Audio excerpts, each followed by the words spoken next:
asalaamaaleykum suñu mbokku téléspectateur yi ñuy seetaan fii ci suñu chaîne suñu Label TV ci xolu Sénégal ci xolu sénégalais ma tàmbali nuyoo bi ci kër diine yëpp ci waawoon Laayeen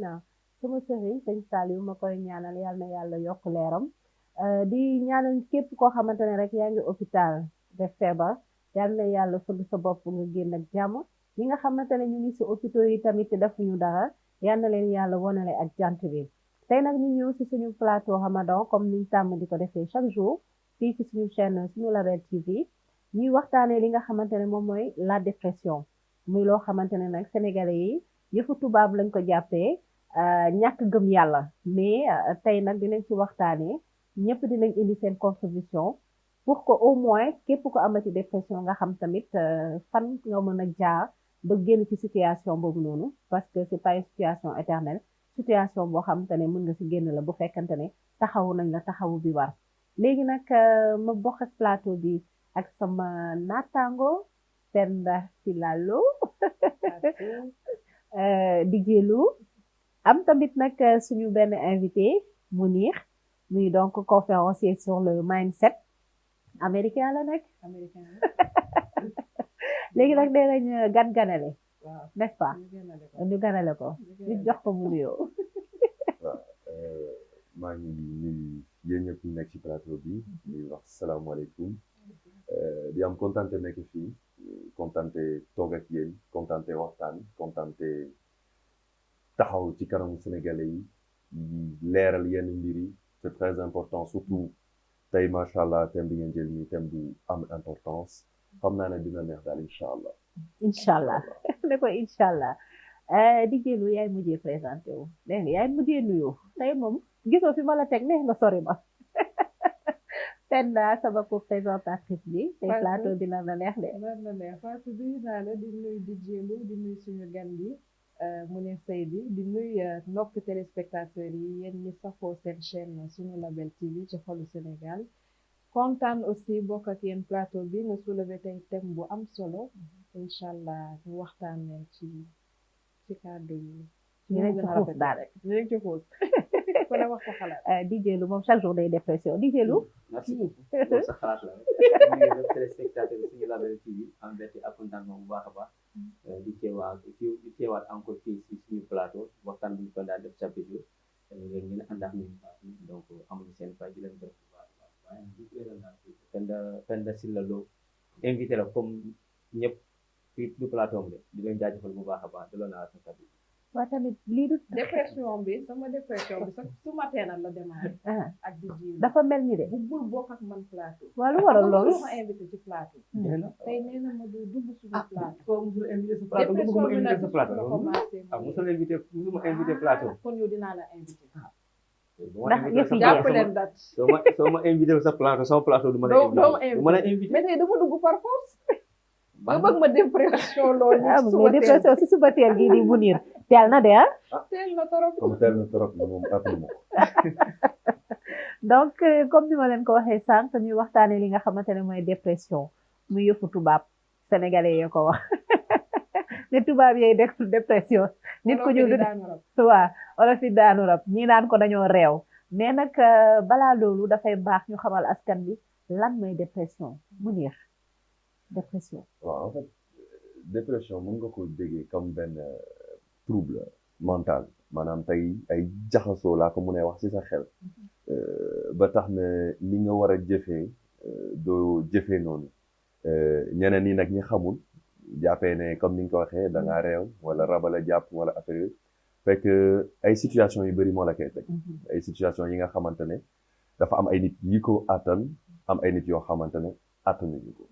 tey ku si nekk ak nu muy réagir ci situation am na ñoo xamante ne situation su demee ba diis rek automatiquement dañuy perturbé wu dañuy commencer saali donc parfois dañu nekkati dañu ànd trop ak seen sago donc c'est très important donc parmi nit yi aussi mooy li ma doon wax léegi dafa am ñi nga xamante ne seen état d'esprit moom la ñuy wax les fixed mindset maanaam ñi nga xam ne seen xel dafa fixé wu ñoom lépp luy ñëw rek dañu bàyyi noonu c'est-à-dire duñu jéem a réagir dañuy fanane seen àdduna yàqu na wala affaire parce que dañu négatif naturellement ci seen nekkin am ñi nga xam ne c'est les growth mindset growth mooy lépp li nga xam ne mooy développement wala affaire yooyu noonu seen xel day développé wu maanaam dañu am capacité bépp situation bu ñëw dañuy adapté wu donc te doomu aadama yi bokkuñu parce que mindset bi mooy sa configuration mentale tey mun na am tey kii nekk 10.0 kii nekk 9.0 kii nekk 2.0 donc c'est comme ça que ça se passe mais souvent nag la plupart du temps ñi nga xamante ne ñoo mënul dékku yenn mbir yi ñooy am souvent problème yooyu waaw dama dem ba liggéey sama xel ba mu doon growth mindset maanaam ñi nga xam ne dañuy adapté wu parce que képp koo gis mu am doole mental rek am na fenn fu mu jaar d'accord souvent d'accord donc loolu mën nañ ko liggéey ba yow liggéey nga am sa benn force mentale boo xam te ne dina mën a dékku lépp bien sûr Ok. loolu mooy sa capacité nga adapté wu capacité d'adversité très important d'accord Penda dépression rek comme ni mu ko waxee ah mooy trouble mental trouble mental nag mën na jóge fu ne mën na la dal aussi à tout moment de ta vie du loo xamante ni je pense que loo sóoraale la wala tu dois te dire que ça arrive à un point que et ça peut être causé par n'importe quoi après bu la dalee aussi comme il a dit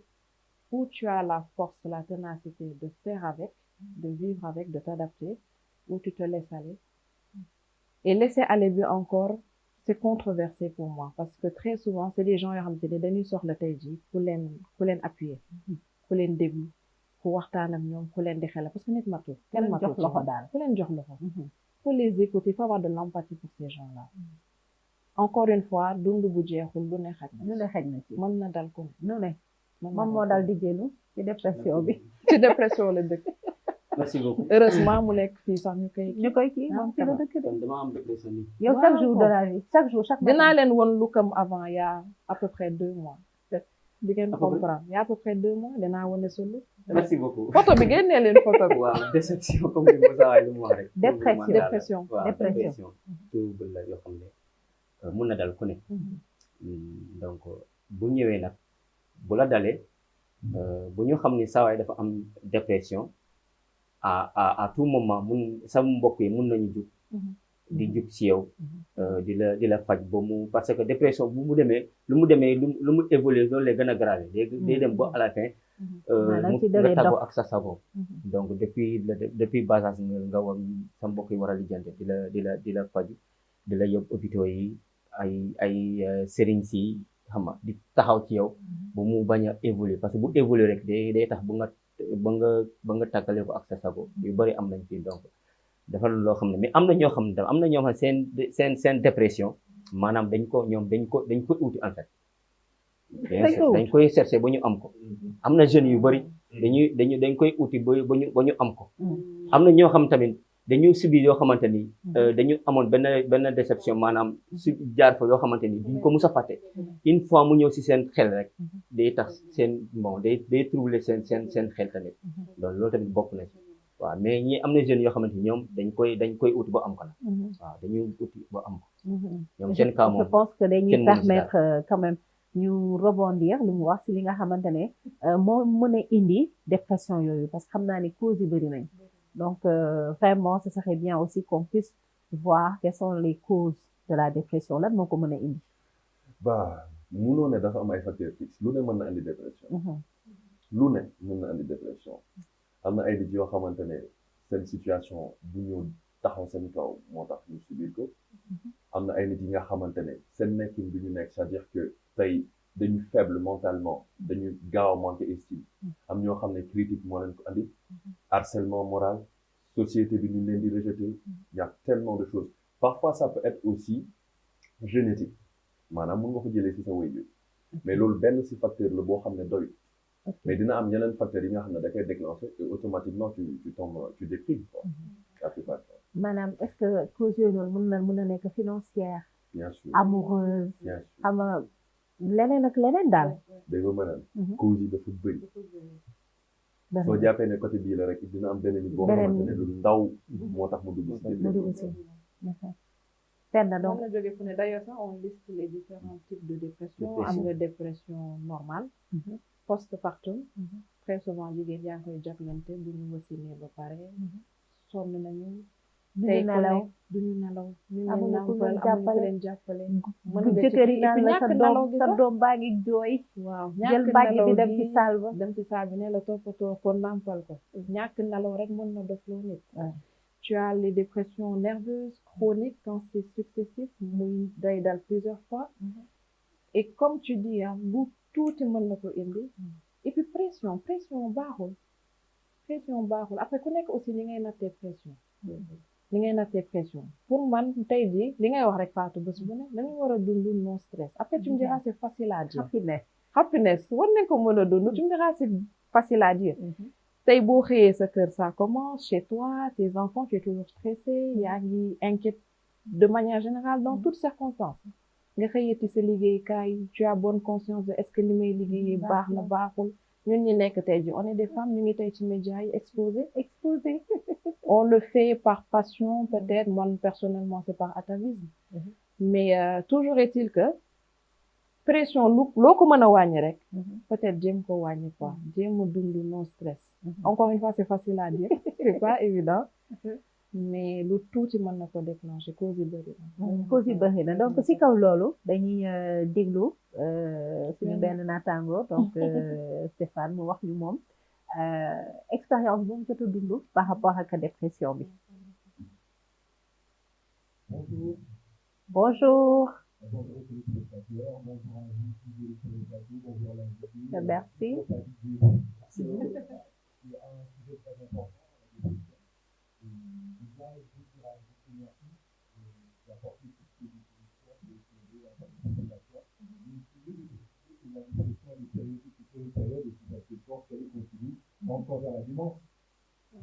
Voilà, donc après, déjà, pour ma part, je pense que c'est dû à une manifestation, en fait. Voilà, un choc que le cerveau peut avoir, voilà, et ça peut se manifester différemment. Moi, pour ma petite expérience, moi, j'étais très amoureux parce que j'ai été affecté par l'amour très tôt, très jeune, et après, voilà, donc j'ai été une question, ça a créé un choc dans mon esprit, dans ma façon de raisonner, et je voyais la vie autrement. On est adolescent et puis on est déçu par l'amour. Parfois, voilà, on a un peu comme un fou. Et c'est comme disait Fonda. Après, c'est pas aussi une faiblesse. Moi, je pense que c'est qui définit le fait que nous soyons des humains, parce que nous sommes pas des dieux, nous sommes que des humains. Voilà, et un être humain se définit par justement le corps, l'esprit, les émotions, tout ça, et alors c'est un choc, et qui devient dépressif. Donc tout le monde peut être dépressif en fait. Ça dépend de la situation qui vient du choc ou de l'événement qui rencontre au cours de sa vie en fait. Et après, on a besoin de rééducation, hein, comme quelqu'un qui fait de l'AVC. La rééducation peut être l'entourage, voilà, ça peut être des bouquins, ça peut être la musique, parce que la musique c'est très important. Moi, c'est un peu la musique qui a permis à ce que je me remette sur les rails, pour parler comme ça. Et du coup, donc, sincèrement, c'est ça, quoi. Il faut faire un sujet à ne pas négliger. Il faut éduquer les gens sur la dépression, parce que lorsqu'on n'est pas bien entouré, après on évite la rééducation, après on peut tomber facilement vers la démence. Et aussi pour, excusez-moi d'être plus, une réalité, il y a beaucoup de personnes qui se donnent à la drogue, qui deviennent dépendants de la drogue, addicts à la drogue parce qu'ils ont été dépressifs. Et après, ils ne veulent pas, le fait de fuir cette réalité, d'affronter la réalité, parfois le fait de consommer de la drogue les amène dans une autre réalité plus agréable, mais à son on finit par se tuer à petit feu sans le savoir, donc c'est très important. Voilà. Merci. Merci. Juste pour savoir, si vous pouvez nous préciser à quel âge donc vous êtes tombé amoureux. Ah ouais, on va dire 12 ans. À 12 ans, ouais. 12 ans, voilà. C'est très tôt, Penda. À 12 ans, Stéphane. Mais non, mais en fait, dans nos sociétés, surtout en Afrique, on a l'impression que, on voit que c'est trop grave, c'est quelque chose de... Parce que à 12 ans, normalement, on est adolescent. Mais à 12 ans aussi, pour des personnes qui sont, qui sont précoces, voilà, qui sont précoces, et l'environnement dans lequel on grandit, on peut tomber amoureux. On peut tomber amoureux, et justement, c'est très difficile après lorsque ça arrive à la réception. Et comment tu as vécu ta dépression? Ah, heureusement qu'à cette époque, j'avais ma maman, j'avais ma mère, à cette époque. Voilà, parce que je voulais plus aller à l'école, voilà, pour moi, je me demandais pourquoi la terre tombe sur ma tête, pourquoi ça m'arrive, je ne me comprenais pas aussi. Et je rappelle qu'à 12 ans, on est en période de développement encore. Donc, si on est en période, et lorsqu'on est en période de développement, quand quelque chose de si hard, de si dur arrive, forcément, on peut facilement dire, hey, heureusement que j'ai eu des parents en or, qui ont compris, voilà, ils m'ont pas dit, oh, je peux tomber amoureux de ça. Non, pas du tout. Ils m'ont compris, on a discuté, ils m'ont expliqué un certain nombre de choses. Et voilà pourquoi j'insiste en disant aux parents aussi que la liberté, c'est vraiment quelque chose de très important. Il faut être libre dans les conversations avec les enfants. D'accord, Penda. Tu as une question pour notre intervenant? Est-ce que ça a été ta seule dépression? Pardon? Y a-t-il eu d'autres dépressions?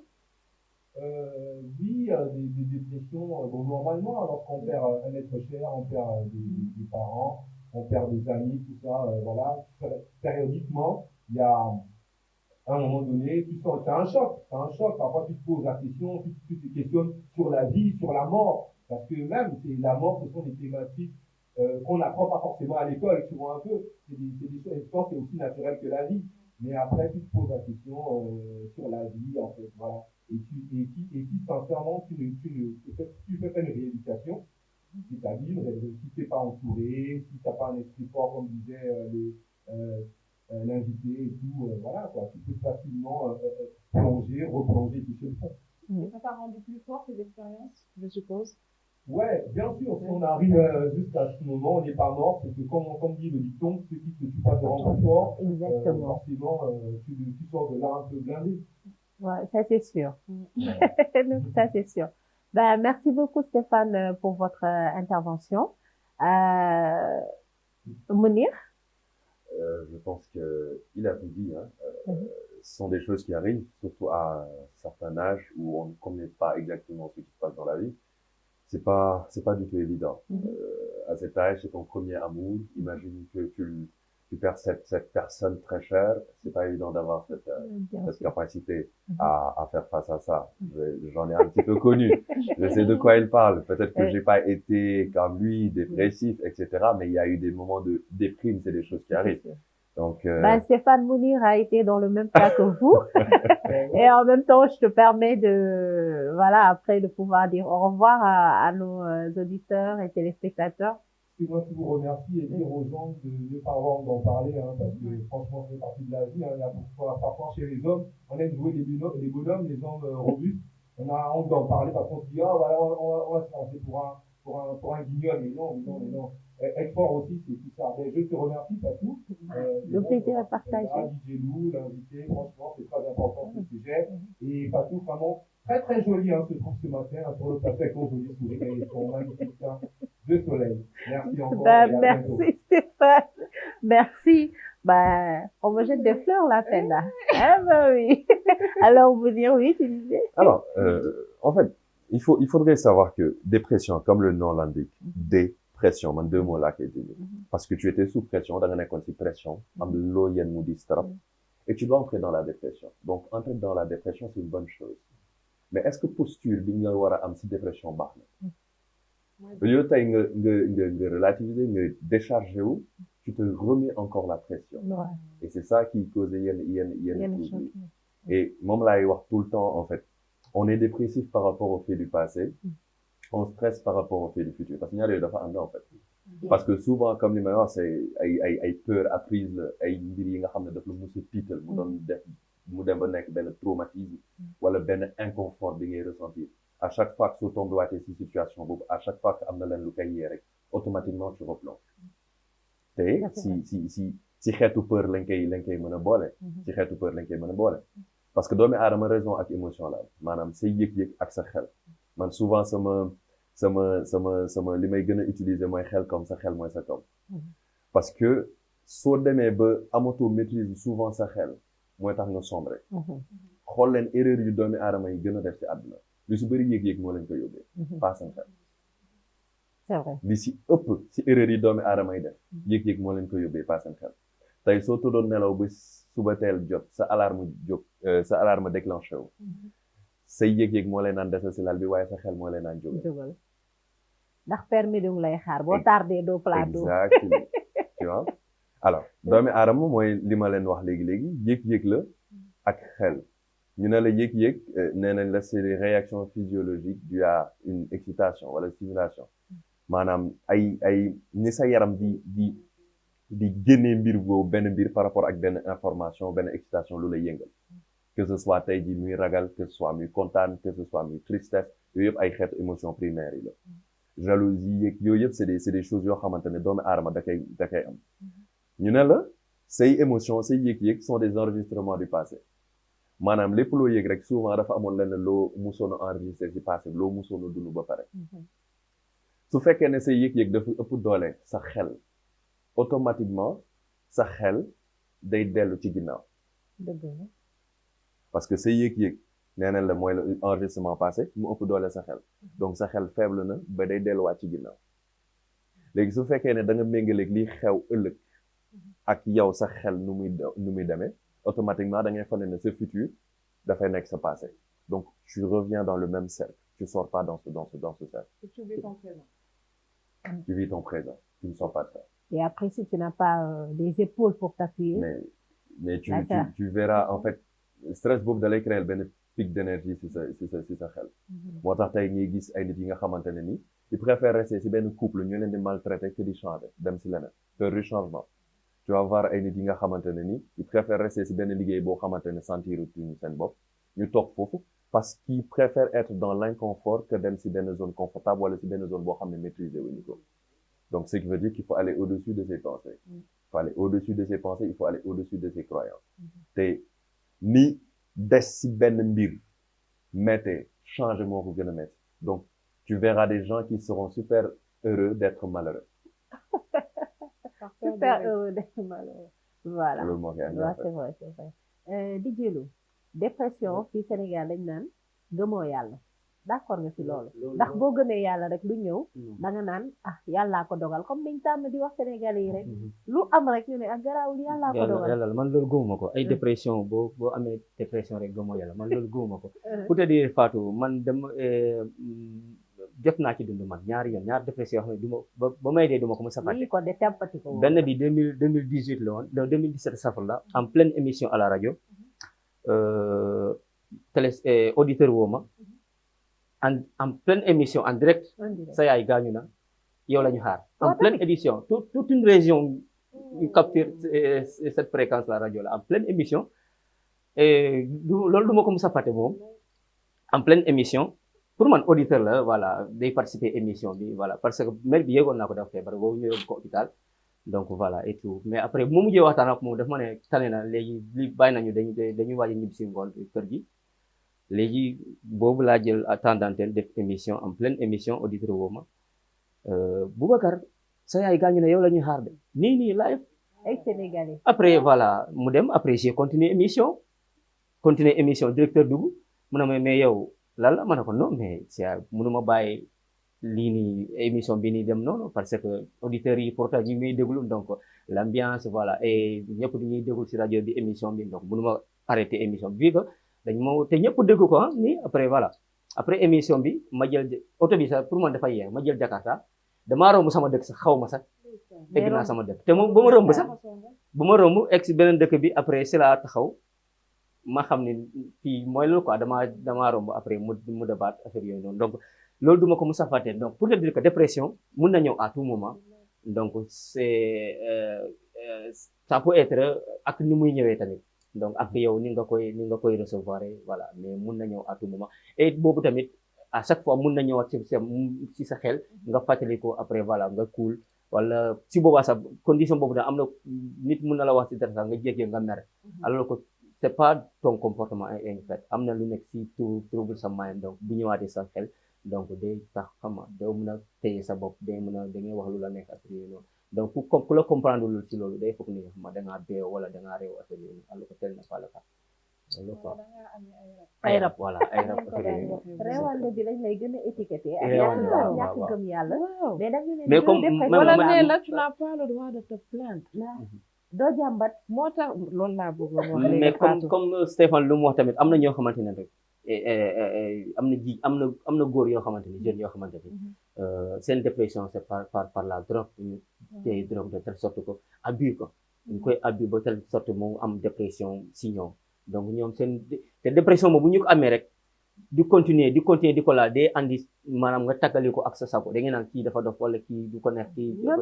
dafa réew affaire yooyu dañuy dof automatiquement voilà dañoo planer pour justement sortir de cette réalité pour ne pas la vivre. Après est-ce que c'est fuir la réalité? Bon. mais est-ce que xam ngeen ne ñi gën di xaru ci àdduna góor ñi la yëg ngeen loolu góor ñi ñooy gën a xaru ci àdduna ça je le confirme kon ñoo leen ëpp mental quoi Ça, je le loolu ngeen bëgg a wax ñoo leen gën a dëgër góor dafa gaaw a jël pression ça je le c'est confirme vrai peut-être que nature am ak lu muy dégager charisme am wala affaire yooyu noonu mooy tax en fait duñu gaaw a gis loolu ok mais day denc te denc boobu nag mooy danger denc boobu mooy danger ñu si bëri dañu jéem a repousser loolu noonu même si jigéen ñi sax souvent dañu am benn affaire bu diis ñu koy jéem a repousser yëg-yëg yu diis ñu koy jéem a repousser mënoo ko repousser moom laay wax expliquer tout le temps day mel ni da nga am benn bal rek moo am ay émotions yi nekk ci biir yëg-yëg yi nekk ci biir bal bi fees dell saa soo ko dugalee si ndox nga pressé bal bi ci biir day génn donc foog nga ubbi vulve bi pour génne air bi décompresser ci ubbi boobu je pense que boo ko méngaleeg ñun ñi nga xamante ne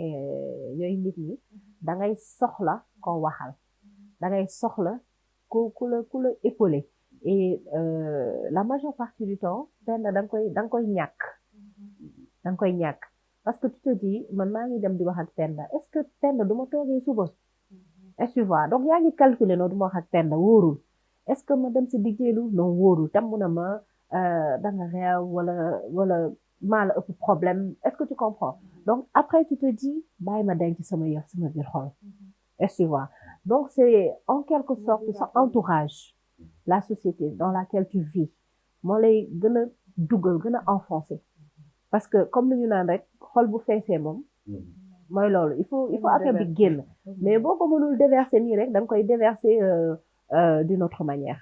est-ce que tu vois effectivement en fait pour ñu si ëpp ñi nga xamante ne dañu nekk di dund genre dépression yooyu ces personnes en général dañu bëgg juste ñu déglu leen maanaam ñu génnee lu nekk seen biir c'est de l'énergie négative benn énergie bu négative bu nekk seen biir boo xam ne dañ ko war a génnee maintenant nag dañu nekk si benn société boo xamante ne amuñu lu ñuy wax intelligence émotionnelle maanaam empathie pour ñun lépp lu am rek soit su dul rab reewande la mooy li nga doon wax sànq alors que parfois il suffit juste même pas sax parce que mënoo ressentir yéeg-yéeg nit ki mais nga xaw a comprendre nga déglu ko am benn écoute active nga xam ne kii ni nekk na si problème te peut-être yow soo toll woon foofu dina changer bëggoon nga tey par exemple nit yi déglu la bëggoon nga tey par exemple nit yi assister la et c'est pas toutes les personnes qui ont la capacité tey jógaat si loolu moom laa doon wax esprit yi bokkuñu tey am na ay wax yu tuuti yoo xamante ne tax na nit xaru am na ay wax yu ñuy jàppe ay caaxaan tax na nit yàq àdduna dëgg la on est dans un pays boo xamante ne souvent de toute façon dinañ si ñëwaat souvent dañuy jël ay nit jël seen der teg ko si réseaux sociaux yi yàq seen der surtout et est-ce que xam nañu ñaata nit ñoo rey seen bopp si loolu c'est-à-dire nous dañuy placer banaliser mais duñu mesurer les conséquences on mesure pas les conséquences on est tellement dans le jeu li day nekk si problème les gens si malheuru nit yi la ñuy utee seen buzz exactement et c'est quand même une société bu commencé di demee noonu c'est très dangereux très très dangereux c'est très dangereux kaa lay doon li ñu def kaa ñoom si boppam mooy doon société pour mu développer kaa lay doon c'est ça c'est effectivement loolu mooy cas de bi tey nag nit yi di nga am ñenn ñoo xamante ne dinañ mën a déggu c'est-à-dire que en fait quand tu changes de perception soo changer yenn perception yi di nga am capacité comprendre yenn mbir yi lay dal par exemple li nga xamante ne sa religion sa diggante ak sa borom mën na si am benn rôle bu mag bu muy jouer parce que doomu aadama yi moom soo leen yaakaaree parfois moom da ngay décourager lii di nga xamante ne mooy jugement li nga xam ne mooy critique li nga xam ne mooy abandon say peur yi nga xamante ne loolu souvent c'est fréquent que tu vois ça critique ñëpp la ñuy critiquer en fait tu changes juste de perception parce que soo buggee au moins un petit peu t'aider parce que am na benn niveau boo xamante ne là tu es obligé d'avoir benn suivi psychotechnique et ça va être très compliqué mais avant nga yegg ci domaine boobu noonu essaie de créer cette énergie positive essaie tey jii nii nga mën a gérer loolu gérer situation bi gérer stress boobu noonu même si dañuy wax ne bon stress ça se gère pas da nga koy dindi en temps réel donc il faut le faire il faut le faire et c'est très normal peur critique ñëpp la ñuy critiquer yàlla bi nga xam ne moo sàkk ñëpp moom si boppam dañ koy critiquer c'est vrai donc yow en tant que doomi aadama accepter les critiques dina ñëw comment tu réagis aux critiques fais ce que tu as à faire jël li nga xamante ne nii mooy li positif bi et tu mets les choses négatives de côté parce que doomi aadama yi ñu ngi noonu tey bis boo deewee 50% nit yi nar a ñëw sa dëj su tawee dañ fa ñëw c'est vrai 10% ñëw si jooy donc quand tu changes cette réalité là xam ne benn instant fii su fi doomi aadama yi nekkul tamit naa bàyyi sama loxo ak yàlla mi nga xam ne moo yor ñëpp te souvent propos yooyu laay utiliser au vrai sens du terme dam koy naan laa yukallifullahu nafsan illaa wusahaa yàlla tegul benn doomi aadama lu mu attan c'est vrai lépp lu mu la teg rek da nga ko attan donc parfois tey di nga gis benn handicapé nga yërëm ko wala affaire yi mais dem na ba am benn force mentale xam ne yàllaa ko teg mu ñëw si Wadduha alam nashrah ne fa inna ma'al usri yusran inna ma'al usri dans chaque difficulté est certes une facilité donc situation boobu mën ci nekk am na suivi les propos que j'utilise souvent c'est que ta situation actuelle n'est pas ta destination finale c'est vrai et les obstacles que nous rencontrons sont adaptés à nos potentiels plus ce potentiel gën a mag plus obstacle yi ngay rencontrer di gën a immense plus daanu bi di gën a metti mais il faut nga jógaat sinon échec lay doon waaw mais jógaat boobu noonu nag am na ñoo xamante ne mënuñu jóg ñoom kese am na ñoo xamante ne dinañ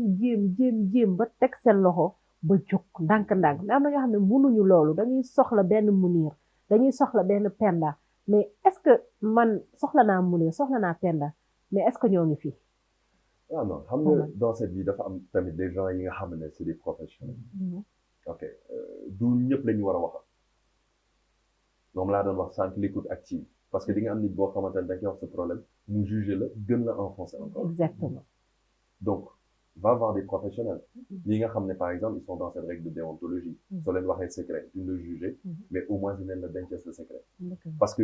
forme libération boobu noonu am na lu bëri lu muy wàññi si sa situation te da ngay gis nit boo xamante ne day soxla lu ñu déglu ko parfois soxlawul sax solution rek dafa bëgg a génne wala mu jooy génnee lu mu war a def pour montrer que tey bokk na si nit yi am na kenn ku ma mën a taxaw am na kenn ku ma mën a déglu parce que wër na fu nekk wóolul kenn mooy sànq li nga doon wax et qu'il a trouvé une personne de confiance boo xamante ne tey bi mën na libérer wu sans pour autant être jugé sans pour autant être critiqué c'est tout simplement ça donc souvent su amee loolu noonu sachant qu'on est une société boo xam ne on ne fait que critiquer on est fort dans ça même on est fort dans ça même en fait dans le domaine démb j'en parlais dans le domaine de médical et affaires yooyu parfois tu remarques benn manque de professionnalisme surtout pour les ñi nga xamante ne ñoo nekk ci un peu niveau yu gën a bàyyi en fait pas les professionnels les vrais professionnels ñoom ils savent ce qu'ils font mais ñi nga xamante ne nii c'est vite fait auxiliaire ak affaire yooyu noonu c'est des gens yoo xamante ne dañuy jël les choses à la légère da ngay ñëw wax la sa problème ñu lay tuutantal foofu exactement ñu lay jéem waaj mel ni en fait c'est rien et c'est ce qui s'est passé comme avec cette femme qui est la femme enceinte bi en fait dañu négligé alors que tey tubaab bi c'est pas que moi je suis très panafricaniste ñëpp xam nañu loolu mais am na leen loo xamante ne tubaab bi xaw nañ ko ëppal tuuti mooy humanité parce que tey nit bu ñëwee sax si yow wax la c'est qui tu l'accueilles Sénégalais on a un problème avec l'accueil mënuñu accueillir nit dans les structures dañu gaaw xeebaate c'est très dangereux des manqués raconté benn jour ñu jógee Xelkom nekk si tool beeg affaire yooyu pënd jékki-jékki ñëw Dakar yegg si même guddi si yegg si ñu ngi yore suñu kaar dugg si Brioche Dorée bi ñun ñetti góor yàlla sol suñu caayeeg affaire yooyu pënd gars yi dañu xool femme bi soo gisee nu ma doon tonton en fait tontu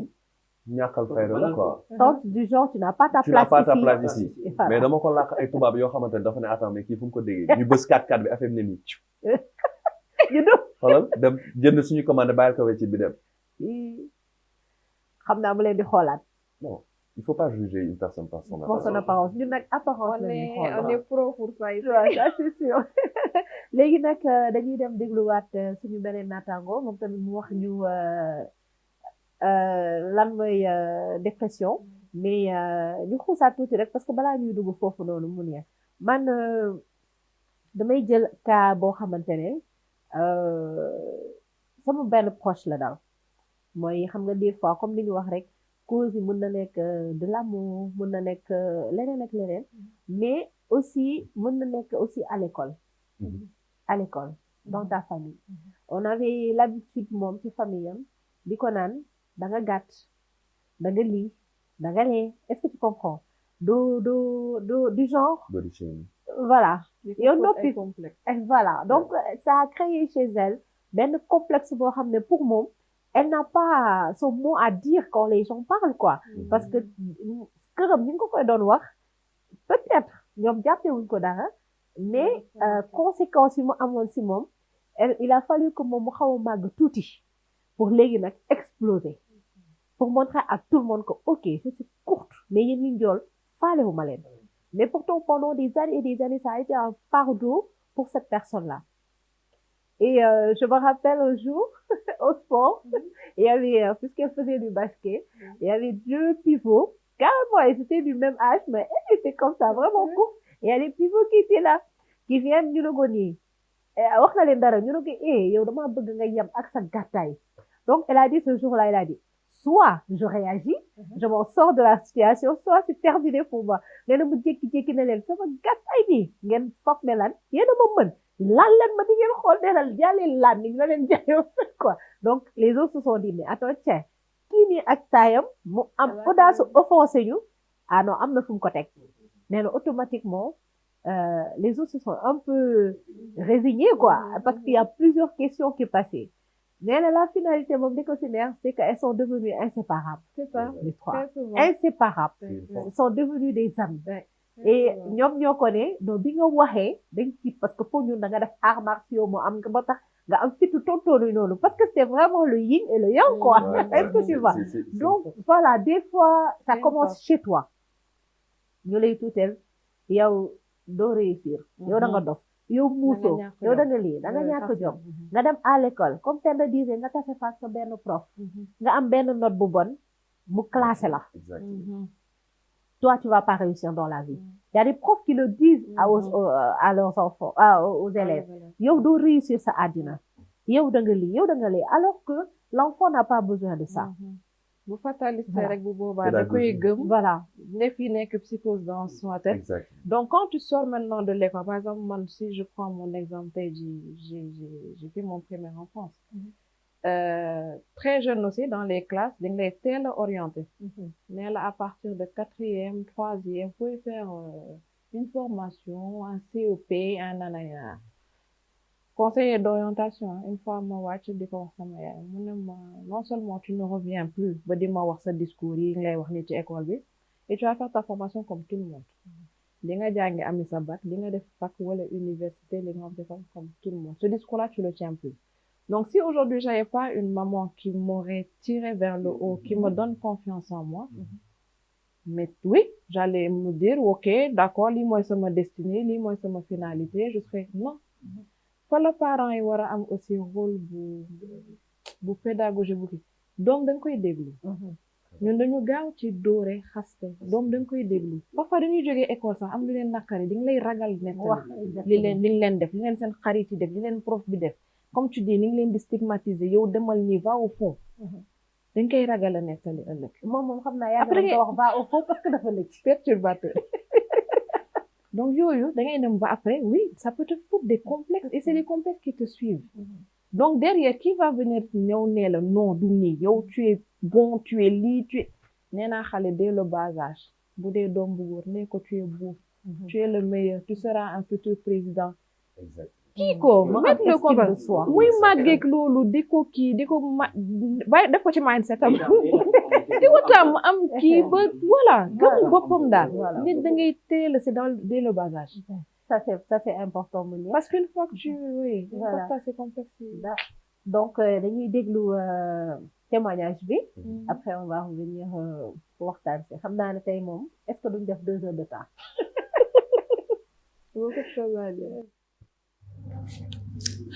La dépression part de la violence psychologique que subissent les êtres humains. La dépression n'apparaît pas comme ça du jour au lendemain.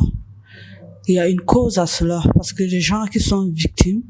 de violences psychologiques deviennent systématiquement dépressifs.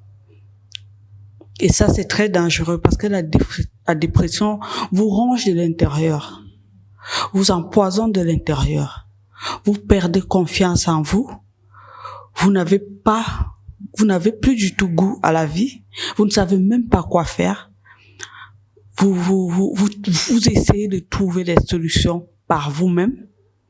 Et déjà, face à la société, les gens ne le comprennent pas.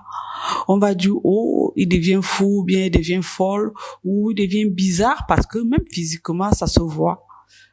Vous avez un teint qui est pâle, vous souriez de moins en moins, vous avez peut-être des chutes de cheveux, des trucs comme ça, vous êtes mal dans votre être. Alors les gens voient toujours cette forme de violence qui est la violence physique et qui est la violence sur les coups. Et quand ça arrive, on dit oh, on l'a frappé, on lui a fait du mal, et puis on voit juste ça.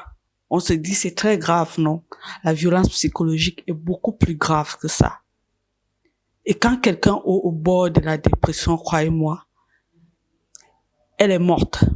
Elle est morte parce que elle peut mettre un terme à sa vie.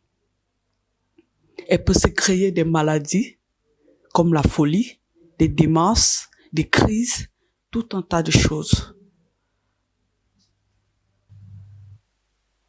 Je pense qu'elle a raison, surtout quand elle parle des violences. Dans les écoles, les professeurs. Mais il y a un cas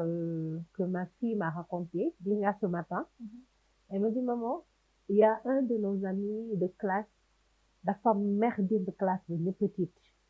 Ma ne ko lan ngeen ko def? Mu ne dafa am benn élève bu ko ne su doon sa yaay rek mu il a carrément disjoncté. Nee na jóg tëgg table bi kenn du tudd sama yaay, kenn du wax ci sama yaay. Est-ce que tu vois? Alors que moom la doon waxal. Donc il est parti jusqu'à mbéj moromam bi. Est-ce que tu vois? Le prof a voulu calmer ko, mais il n'était pas du tout, on pouvait pas le calmer. Mais c'est après qu'ils ont su que papam da doon maltraité yaayam. Papam da leen doon maltraité moom xale yi. Donc loolu da ko voilà, da ko perturbé. À la limite, moom dès l'instant où tu parles mal ou bien tu dis quelque chose sur sa maman, tac, il te voit comme son père qui est en train de maltraiter sa maman. Et puisque ñoom tamit doom yi daf leen doon maltraité, ba nga xam ne moom da ci jëlee benn handicap parce que papam da ko door je pense benn jour ba damm tànk bi, est-ce que tu vois? Donc dafa garder loolu yëpp ci moom. Ma fille qui me dit mun nga ko wax lu la neex lu la neex du réagir. Tu lui dis tout ce que tu veux, tu l'insultes moom boppam dalay ree dem. Mais dès l'instant où tu prononces sa maman nga teg ci beneen wax boo xamante ne moom jëlewu ko lu positif, et il paraît, il le dit, mën naa rey nit ndax sama yaay. Est-ce que tu vois? Donc xam nga kooku traumatisme, dépression bu continuer noonu lan lay juri ëllëg. mooy rejoindre li ma doon wax sànq. En fait c'est des enregistrements du passé. mais mel ni da nga photographier benn mbir à chaque fois que gisee comme temps booy rek amoon na benn son boo xamante dañ ko ragaloon muy kii bu Lemzo Jamono simb loolu mais toog naa ay at balaa ma ko xool problème la mais pour te dire que c'est des genres de trucs comme ça yoo xamante ne saa yi day nekk sa bopp ba sooy nekk mag sax day delluwaat en fait sa bopp parce que loolu la ñuy woowee les peurs apprises. sa xel day dem ba jàng loolu noonu parce que def na benn choc ci sa xel, def na benn choc si ni nga war a gérer sa dund. Automatiquement lorsque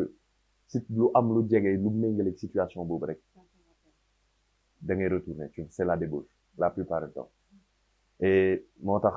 le mental encore ça se travaille. Tant que tu as parlé l'exemple de ta copine là bi nga xamante dañ ko ne dafa gàtt, man j'ai utilisé ça, j'étais basketteur pro. bi may gën a nekk boo je faisais du football soo dëkkee ci kam nag ñaar yëpp ngay def da ngay football da ngay basket. J'étais bon au basket, sama yaay ancien champion d'Afrique. J'étais court de taille 1m65 mais chaque fois su ma débordé il me contraint da nga gàtt munoo def dara mais ça m'était là j'ai décidé de me surpasser moo tax ma ne la nit yi dañuy différent am na ñoo xam ne dañuy bàyyi seen bopp am ñoo xam ne dañuy challenger man ma force c'était de me challenger à chaque fois pas pour les autres mais pour moi-même ma commencé di entraîner c'est-à-dire entraînement extrême comme à la Cristiano Ronaldo à 16 ans 15 ans 16 ans tu vois un jeune de 15 ans qui te fait 1500 corps 600 abdominaux en un an je suis passé de 1m65 à 1m85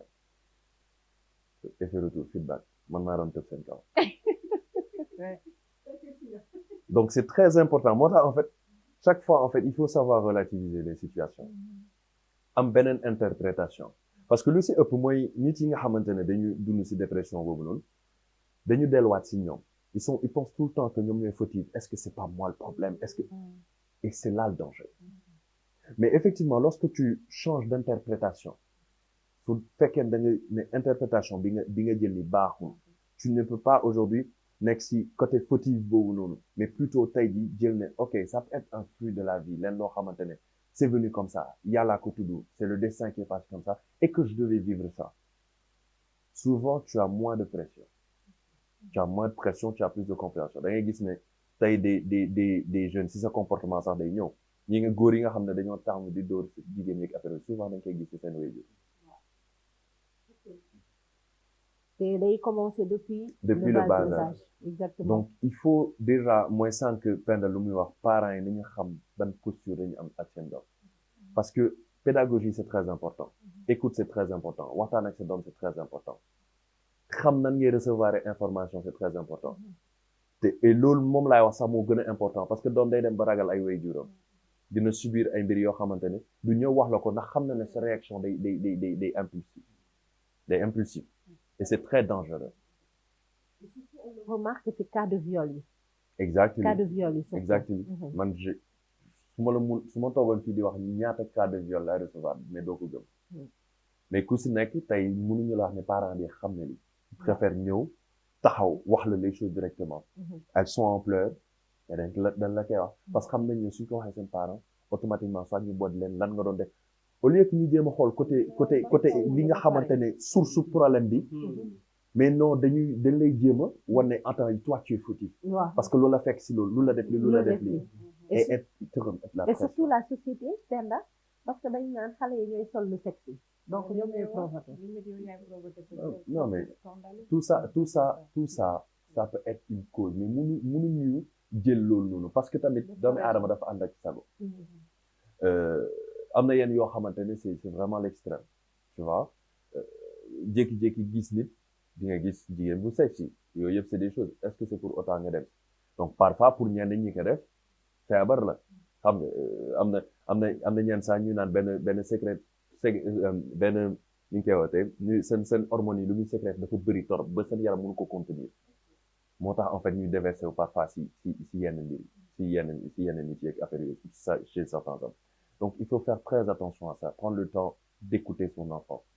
changer énergie négative boobu andi positivité boobu noonu wan ko ne tu es comme lu Penda wax wan ko ne tu es da nga war a réussir da nga war mais bu exactement tu es le meilleur et pas nga imposer que yow fi nga bëgg mu jaar exactement parce que en fait erreur boobu tamit on le fait souvent bëgg imposer xale yi bëgg imposer nit yi on veut chaque fois jël ñun lu ñu bëgg def imposer ko nit ki mais nous ne sommes pas pareils nous n'avons pas les mêmes identités tey li nga xam ne yow jig na la mën na bañ a jig nit ki exactement d'accord parfois tu peux avoir un sentiment de protection tu vas avoir benn envie pour que nit ki réussir mais est-ce que nit ki am na envie def loolu et peut-être que réussite am tamit loolu source pression la en fait et peut-être que aussi nit ki yow fi nga ko bëgg a yóbbu du foofu mooy domaine la du foofu mooy domaine et on a des concepts différents de la réussite réussir ku nekk ak ce concept pour réussir exactement l'essentiel mooy toujours jël yow li nga sentir nga def ko mais avec norme avec morale xam ne lii yoon bi war naa see mën a jaar parce que l'essentiel mooy tekki comme réussite boobu noonu bis bu xaalis day ñëwee affaire kenn du wax mais aussi il y a des gens dans ce monde yoo xam ne xalaatuñu xool milliards il y a des gens qui ne veulent pas des milliards il y a des gens qui veulent une vie simple mais liggéey lu yow loo bëgg ay milliards fii sem di ah man de bëgg naa ay milliards. ba tamit da bëgg na ay milliards problème kese la problème rek la leen di jural. mais c'est vrai mais en fait àdduna bi yëpp problème la. yow yaa xool nan ngay da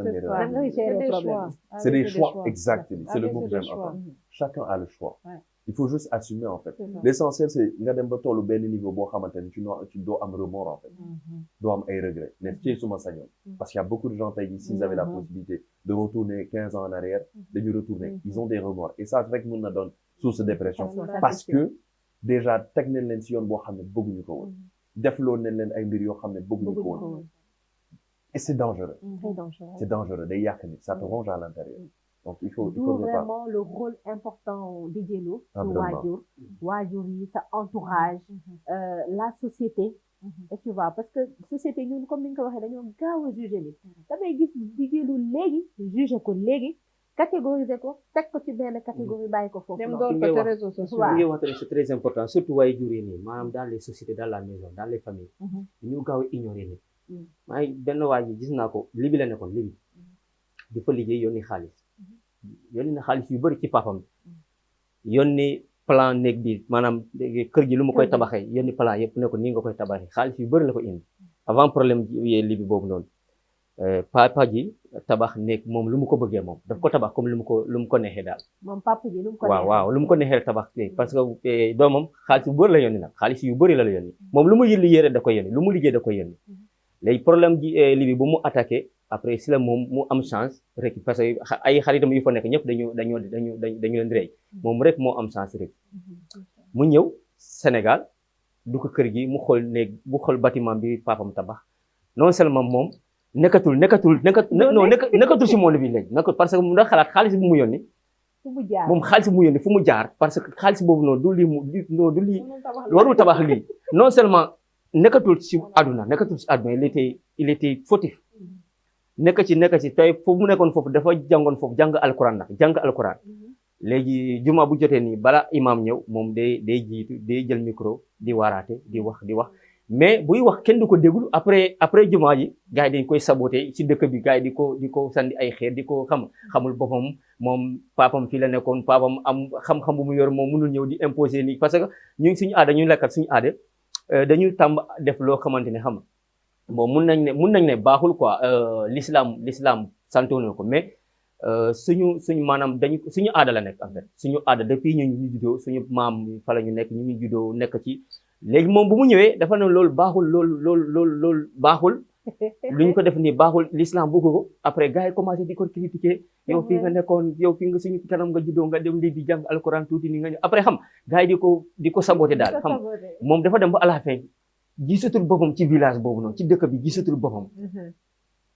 boppam parce que bu fi jotaay nekk moom nekkatul ci jotaay bi parce que lu muy ay waxi lu muy encaissé chaque jour ak xaalis bi mu yónnee mu gis waaw papam tabax ko kër yoo xamante ni moom mënul comprendre sax kii ban genre gàlle la après si la fépp mu génnee dëkk bi carrément mu dem toog jine papam gaa ngi na ñëwul yaayam gaa ngi na ñëwul kenn du ko woo ba nga jot ko maanaam moom dafa gedd si dëkk bi carrément dafa gedd si dëkk maanaam il était tourmenté définitivement waaw tu vois mois passé la gaañu après bu mu gaañee sax dañu photo d'identité am yónni partagé si groupe bi bu seen mbokku jot partage de seen mbokku jot ko xamal ni dafa gaañu Guinée Bissau la gaañu donc yooyu yëpp si société bi si famille bi donc faut ñu bàyyi ci xel yow surtout parents yi liggéey ba dee xam nga yoon na xaalis bu am important dañoo photom partagé ko comme quoi que ni réseaux sociaux yi am na pas côté bu baax comme on dirait ça dépend après de l'utilisation bi ngay def ci réseaux sociaux yi nga xam ne aussi day indi dépression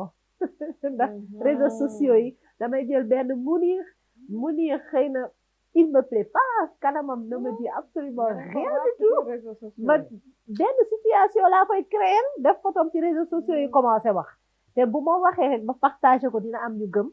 dina am ñu gëmul même Mounir bu waxee tey dina am ni Mounir waxul dëgg kii moo wax dëgg est-ce que tu comprends après yow dafay nekk si yow benn problème ñu yokk la problème mais kii lan laa ko def ba mu war la maa waxal lii sosal parce que nous on est fort ci sosal de ak xool benn situation nii rek def suñu de analyse déduire xoolal la problème. derrière la toog même ci dogguma la même ci l'actrice là waxoon nañu ko dafa taw ak sagom gars yi ils n'ont pas cru ça mais benn jour moom dafa def live en direct di wax loo xamante ni nga xam ne kii nekkatul donc dañu war a jóg ci moom ñu jël ko foofu noonu ñu faj ko par ay mbokkam parce que lu muy wax ni nga xam ni nit bu conscient warul wax lii nit bu conscient nit bu normal non warul wax lii moom en live Facebook live de en direct di wax di saaga di wax lu la neex di ay xam nga donc yooyu quoi parce que il avait subi yoo xamante ni moom du ko mos a fàtte donc une fois mu ñëw ci maynam rek voilà da koy tourmenté et cetera yooyu yëpp voilà quoi. Et des fois ça commence xëy na may na fit aussi ñeneen ñu tey ji ñu mën a wax parce que ñu bëri ku nekk Fatou heure boo xëyee ku nekk yaa ngi gis nit ak ay noppam ak ay tànkam di dox problème ma kese la ñii di wax ñii di billaay wallaay sutura ànd ak sutura ànd ak Pastef si je peux dire ça comme ça mais nit ku nekk ngi dox ak say problème nii nag dañuy ragal confier wu et à juste titre ndax ni jamono tëddee léegi da ngay ragal wax sa problème ragal wax comme tu dis tey di nga ñëw ma expliquer la sama problème nga dem toogaane ma wax ko fu ne yëf yi atterri ci kii boo waxul sa problème tamit di nga am solution parfois ñaa ko wax bi c'est toujours bien de parler moi j'encourage les gens à parler nga denc ko ci sa mais man à titre personnel est-ce que j'ai pas envie de parler aux gens non parce que on t'est da ngay ragal en fait da ngay méfiant ndax fi muy egg la da ngay wax ni sa problème mu ne la bu ko wax kenn bu ko wax kenn bu ko wax kenn je pense qu'il y a et que c'est comme ça c'est comme ça wala moom il y a la troupe Magic System qui l'a chanté Secret d'Africa je te promets voilà Secret d'Africa ne dis à personne d'accord dem ci kenn d'accord bu ko wax kenn ba après ça va faire le tour après et chacun ne dit à personne et tout le monde sait voilà après toi tu peux te poser une question kan moo génne sama secret man non mais di nga xam source bi di nga factuel ba lay feeñee yenn saa da ngay dugg ci transport en commun yi France nga jékki-jékki toog benn tubaab ñëw rek toog sa wet il te raconte toute sa vie xamoo ko xamaanoo et là tu vois vraiment que kii dafa soxla déverser wu exactement il a juste besoin de parler bu paree jóg merci beaucoup m'avoir écouté jóg dem yoonam fii Sénégal ku ko say kenn xanaa di jëlu non mais c'est réseaux sociaux parfois tu passes après en anonyme après il y a plusieurs groupes nit yaa ngi bind en anonymat di exposer bon après aussi très souvent di nga gis yenn élan de solidarité ñu am compassion di la dalal di la xelal et de la même manière le cas contraire des gens qui te demandent et ça on n'en a pas besoin réseaux sociaux moom mbedd la boo xamante ne mbedd bu dangereux amul frontière nee naa ko c'est une plaie ouverte su fekkee ne da nga si exposer souvent ces wala affaire yooyu noonu ñëpp si ñëw tegu et ça va s'infecter ça c'est sûr c'est tout simplement ça di nga si di gis ñi nga xamante ne dañ lay bëgg te yàlla tax am ñi nga xam ne aussi duñ la supporter xam nga nit ki tamit nga bëggoo ko wala supporter woo ko mais neutre c'est très facile je te supporte pas tu ne me plais pas tu ne m'intéresses pas pourquoi je vais commenter pourquoi je vais dire des négatifs pourquoi je vais juger et les gens aujourd'hui qui ont tendance à juger ñoo dàq def erreur ça c'est sûr et tey da ngay gis benn nit def erreur yow su doon yow cooree aimé ñu làkkal la ko wala su doon sa mbokk cooree aimé ñu làkkal la ko su doon tey par exemple que situation bi dal na cooree aimé que nit yi tey déglu la cooree aimé que nit yi tey jàppale la mais yow ce que tu fais mooy tu vas juger moom laay wax tout le temps histoire yonent Yàlla Iisaa bu ñu jàppee soxna si fekk mu nekkoon di def fornication ñu andil ko ci kanamu nit yi gars yi ne dañ koy lapider yonent Yàlla Iisaa ne leen que celui qui n'a jamais péché jette la première pierre ñoom ñëpp daw kon ñëpp dinañ daw parce que bu dee Sénégal moom ñëpp dinañ daw ñii di jéem a juger ñoo ëpp sikk ñëpp tey bu yàlla génnewul lu xew ci guddi kon àdduna tas et pourtant on le dit dans le Coran yàlla dafa bëgg sutura et certains vont dire il y a d'accord nit yaay suturaal sa bopp waaye tamit nit balaa ngaa doon jullit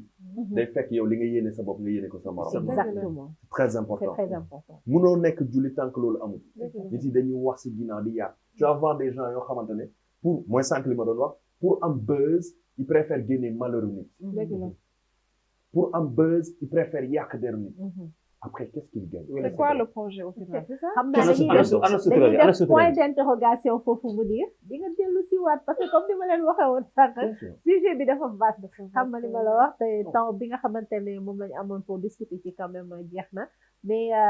balaa may clôturer comme ni ma tàmm di la ko conseiller yow di jëlu ci weeru koor bi démb ne woon naa la bàyyil fiireen bi dawlin bi da koy bàyyi ci weeru koor bi del sport boo lekkee ba pare di jëlu doxantu balaa ngay ñëw tëdd tey nag 3 heures de temps du ma ko accepté di nga ko dox de léegi nag dama lay conseiller tamit del lekk lu bëri fruits et légumes gis nga nu ñu yànjee noonu da may lekkal fruits yeeg légumes wakko Moussa yow bii laa koy wax Moussa boo doggee nga lekk say fruits ak say légumes booy xëdd nga lekk say fruits ak say légumes da lay dooleel du dëgg di jëlu defaral ma loolu rek te nga muñ nag weeru koor gi jeex na bàyyi jooy yi léegi dama lay bàyyi nga tàggoo waaw balaa may tàggoo tey dama dugg si rek ngeen ma apprécier ci lu ma sol waaw tey moom dangaa yaaj moom nii waaw xam nga kan moo ma solal tey déet bëgg naa ko xam Moussa jëlal ma ci kaw ba ci suuf Moussa jëlal ma ci suuf ba ci kaw ay man samba léegi ku la solal Aïcha fashion shop moo fi jaar Aïcha fashion shop fale ca ñaari tali moo ma woo téléphone di jëlu tey man maa lay solal ci arjuma bi nga tasaaroo plateau bi parce que bu ma ko solee ma duggee ci Label TV rek xam ngeen lu fi xew donc depuis ci kaw ba ci suuf ñëpp apprécier donc maa ngi koy jaajëfal bu baax a baax Aïcha fashion shop fale ca ñaari tali di ko jaajëfal bu baax a baax Fatou merci beaucoup ci invitation bi ci plateau bi di jëlu merci beaucoup suñu premier plateau Mounir merci beaucoup aussi ci sa teewaay di leen remercier yéen ñëpp di ñaan yàlla nag waxtaan bi am solo torop ci yéen ngeen gëstuwaat ko parce que c'est très large suñu bàyyi woon tey ji yaakaar naa ni fii la ñuy fanaan di leen jaajëfal bu baax merci beaucoup balaa may tàggatoo rek dama bëgg na nga joxaale conseil sénégalais bien sûr balaa may tàggatoo rek damay naan gars yi dund leen comme dund Baye Fall en fait mag yi tegal nañ ñu lépp ñun ñoo nekk di gauche droite rek suñu toppee yoon bi rek automatiquement ça devient facile exactement ça suñuy wax sa der rek bàyyi leen ak sa der Cheikh Ibrahima Fall waxoon na te pour am àjjana bu gaaw del bàyyi nit yi di la wax lu bon rek àjjana direct àjjana direct amul sax ay gauche droite àjjana direct doo jaar fenn donc ñuy may waxtaan aussi di wax ak sénégalais yi nañu dégloonte suñu biir nañuy waxtaan li nga yéene sa bopp nga yéene ko sa morom parce que tant que loolu amul nekk goo jullit nekk goo croyant tey soo ni nga bëggee tey nit yi jàppale la na nga ko jàppale keneen ki saa soo ko mënee au lieu tey ji nga koy teg pression soo ko mënul jàppale noppi soo ko mënul jàppale neutre mais mënoo ko teg mënul nit ki am problème am ba pare nga bëgg ko yokkaat problème di ko jéem a juger di ko jéem a critiquer di ko jéem a tuutal il faut qu'on arrête nous ne pouvons pas être plus justes que Dieu même